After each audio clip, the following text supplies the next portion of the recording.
మంచోళ్ళని ఇలా కంగారు పెట్టచ్చా? ఇంకెప్పుడు ఇలా కంగారు పెట్టకే మనోళ్ళని. ఏమనుకో, నన్ను కంగారు పెట్టలేదులే, ఒడ్డుకే చేర్చింది మీ పెద్దమ్మ. ఓకే, అలా అనకపోతే మన మాట వినదు పెద్దమ్మ. నువ్వు చెప్పేదంతా నిజమే. నువ్వు నమ్మితే నిజం, నమ్మకపోతే అబద్ధం. ఇంతకీ నువ్వెవరు? నేనా? నేను ఇక్కడే ఉంటాను.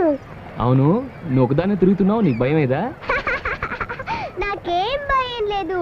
నాతో సముద్రం పెద్దమ్ముంది, తాబేలు తాతయ్య ఉన్నాడు, రొయ్య మీసాల మావయ్య ఉన్నాడు, ఇంకా పిట్ట పెరిగిల శిశింద్రియులు ఎన్నో ఉన్నాయి. ఇది మామూలు నేల కాదు, శ్రీకృష్ణుడు నడిచిన నేల.